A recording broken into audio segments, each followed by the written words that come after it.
आपल्यासमोर आहेत यामिनी जाधव. सध्या त्या महायुतीकडून भायखळा या विधानसभा क्षेत्रासाठी निवडणुकीच्या रिंगणात उतरलेल्या आहेत. नेमकी त्यांना काय आव्हानं वाटतात आपण त्यांच्याकडनं जाणून घेऊया.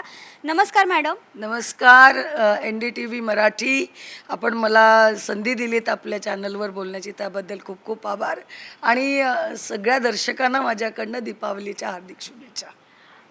मॅडम, तुम्ही फिरताय भायखळा मतदारसंघात, सध्या मतदारांच्या घराघरात पोहोचताय तुम्ही. काय आव्हानं वाटतात तुम्हाला पुढे? कशा पद्धतीने मतदारांच्या अडचणी आहेत, काय सांगा?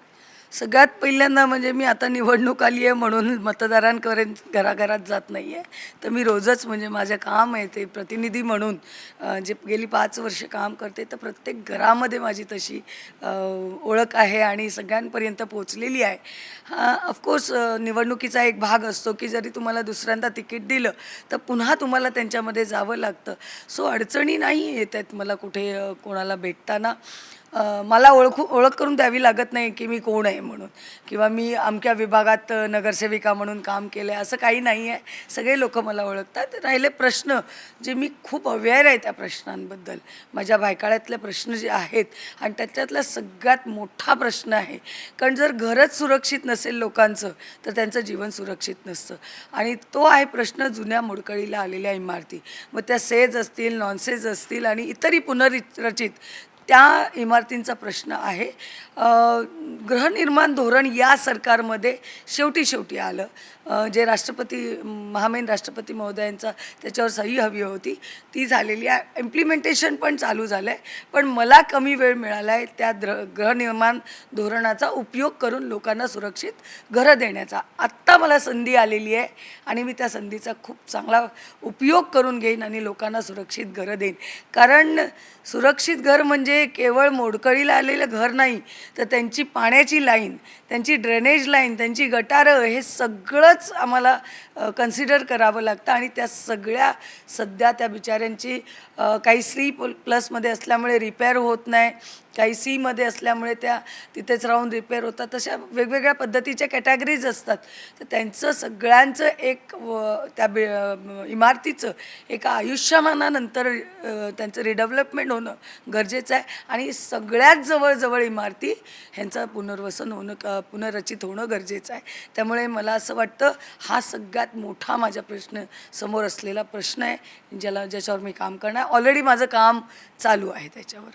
महिला म्हणून तुम्ही या सगळ्याकडे कसं बघता? कारण आज जर आपण बघितलं तर अरविंद सावंत यांनी एक अत्यंत निषेधार्ह वक्तव्य केलेलं होतं. मुंबादेवीतल्या तुमच्याच महायुतीच्या ज्या उमेदवार आहेत शायना NC यांच्या संदर्भातलं हे वक्तव्य होतं.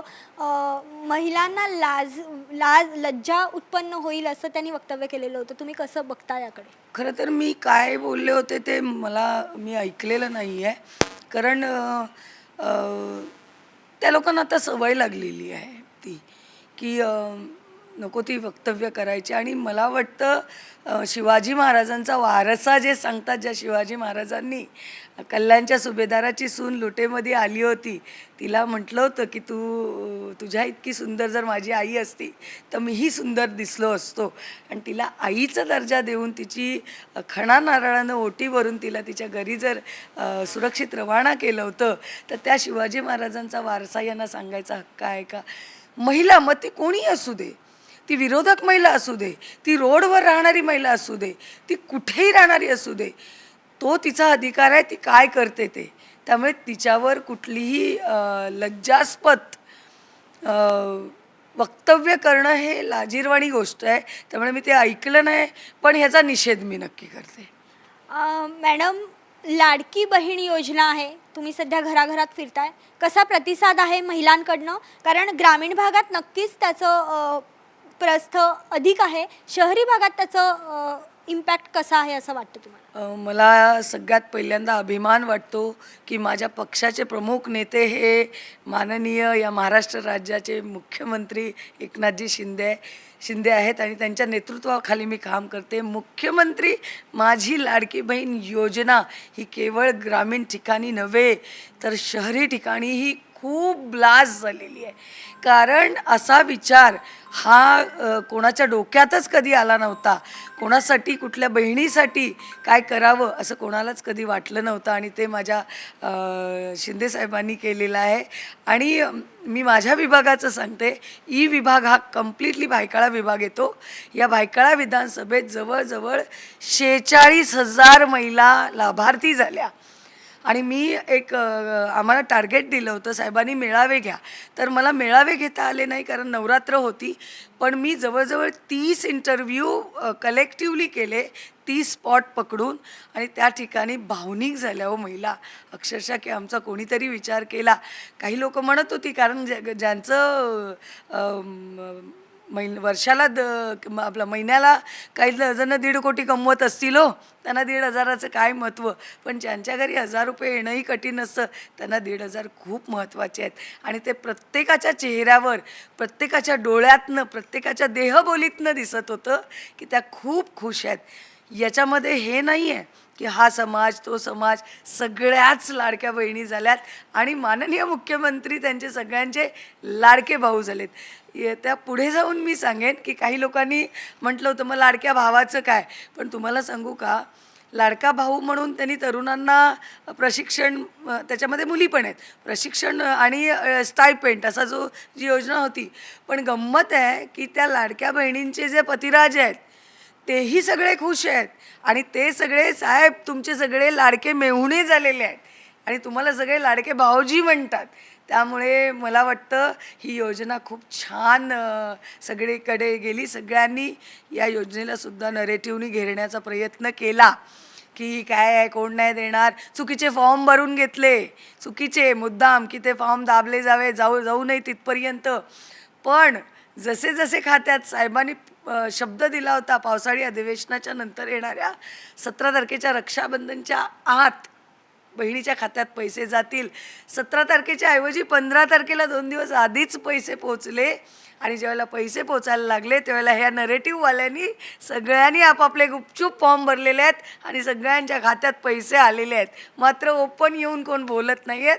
पण मनातनं कुठनं तरी माझ्या साहेबांना ते लोक आशीर्वाद देत आहेत, एवढं नक्की. नक्कीच भायखळा हा मतदारसंघ खरं तर मुस्लिम बहुल आहे किंवा मतांच्या दृष्टीने समोर जर आपण बघितलं तर आतापर्यंत तुम्ही अखंड शिवसेना म्हणून त्याच्याकडे बघितलेलं होतं. आता 2 गट झालेले आहेत. त्यात शिवसेना चिन्ह आणि पक्षाचं नाव हे देखील एकनाथ शिंदे यांना मिळालेलं आहे. ह्याचा मतदारांवर किती परिणाम होईल असं तुम्हाला वाटतं? कारण आत्तापर्यंत अखंड शिवसेनेतनं तुम्ही उमेदवार होतात, आता तुम्ही शिवसेना एकनाथ शिंदे यांचे उमेदवार आहात, कसं बघताय? मला वाटतं शिवसेना एकनाथ शिंदे नाही, ही शिवसेनाच आहे. आणि गट कितीही होऊ दे, विचार कुठला आहे? बाळासाहेबांचा विचार आहे. आम्ही कोणाबरोबर आहोत? बाळासाहेबांना ज्यांच्याबरोबर युती करायची होती, इनफॅक्ट 2019ला युतीमधूनच लढून आम्ही आमदार झालो होतो ना. सो मॅन्डेट काय होतं की तुम्ही युतीबरोबरच राहिलं पाहिजे होतं.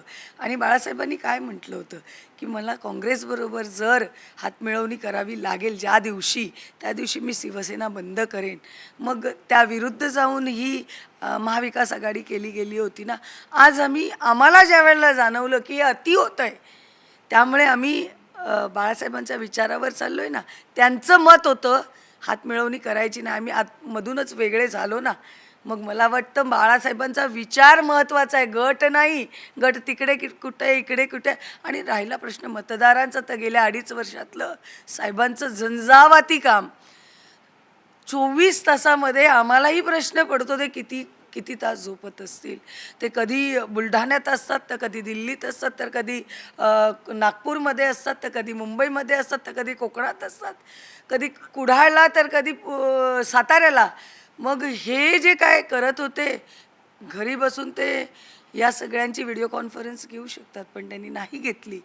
ते प्रत्येक ठिकाणी पोचत आहेत. असे झंझावातात जे फिरतंय त्याचं लोकांना दिसतंय ना. काम 2.5 वर्ष सुरुवातीचं काळ मी मानते, ज्या वेळेला हा लढा आम्ही उभारला किंवा हे बंड केलं, त्यावेळेचा काळ होता ना, तो जो होता तो लोकांचा कदाचित विचार करण्याचा दृष्टिकोन होता. आणि काय करतील एकनाथ शिंदे वेगळं असं त्यांचं कदाचित एक मानस झाला होता. पण एकनाथ शिंदे साहेबांनी सगळं वेगळंच केलं. सगळे प्रोजेक्ट बंद पडलेले, एस टी पीचा प्रोजेक्ट अनेक वर्ष रखडलेला. का रखडलेला तो त्यांनाही माहिती आहे आणि यांनाही माहिती आहे. पण तो चालू झाले, जिथे तिथे कोस्टल रोड सुरू झाले, अनेक प्रोजेक्ट त्या सरकारमध्ये शेतकऱ्यांना 50,000 भरपाई देण्याचं झालं होतं, तिथे मिळाली नाही. पण इथे आल्यावर ताबडतोब आता गेली. 1 रुपयामध्ये विमा, अमुक 1 हेक्टर तो जर ते काय इलेक्ट्रिसिटी, मला आता ते मी शेतकऱ्याची कन्या आहे, पण मी शेती करत नसल्यामुळे मी ते कदाचित शब्दात एक्सप्रेस करू शकत नाही. पण सर्टन वीज वापरण्याला वीज मोफत मिळते आहे, त्यांची बिलं माफ केली गेली आहेत. हे काय आहे? लोकांना काम दिसतंय ना. लाडकी योजना, एखाद्या महिलेला आपल्या एस टीने प्रवास करायचा असेल, अर्धं तिकीट, 75 वर्षाचा व्यक्ती जर प्रवास करत असेल तर त्याला तिकीटच नाही द्यायचं आहे. 60 वर्षाच्या व्यक्ती असेल तर त्याला अर्धं तिकीट. हे काय आहेत? या योजना आहेत. वयोश्री योजना, अन्नपूर्णा योजना, सगळ्या योजना नुसत्या तोंडांच्या वाफा म्हणून त्यांनी बाहेर काढलेल्या नाहीत. तर त्याचं इम्प्लिमेंटेशन हे 2.5 वर्षात झालेलं लोकांना दिसतंय. मतदार सुज्ञ आहे आणि मतदार विचार करतो. येत्या निवडणुकीत आपल्यासमोर आपण जर बघितलं तर मनोज जामसुदकर उभे आहेत. त्या एकंदरीतच कसं पाहता या निवडणुकीकडे? किती मतांनी निवडून याल अशी आशा व्यक्त करता? मला एक सांगू, 19 मला समोर उमेदवार आहेत. मी प्रत्येक उमेदवाराचा विचार करायला गेलं तर मी काम कधी करू? त्यामुळे मी कोणाचाही विचार करत नाही. मी उमेदवार आहे बायकाळ्याची आणि मला माझं काम करायचं आहे. I am focus. I am like horse. I keep my eyes like this. समोर माझ्या माझं ध्येय आहे ते. कोण उमेदवार आहे, काय उमेदवार आहे, मला त्याच्याशी काहीही घेणं देणं नाही. ना कोणाबद्दल राग आहे, ना कोणाबद्दल प्रेम आहे, ना कोणाबद्दल आकस आहे, ना असूया आहे.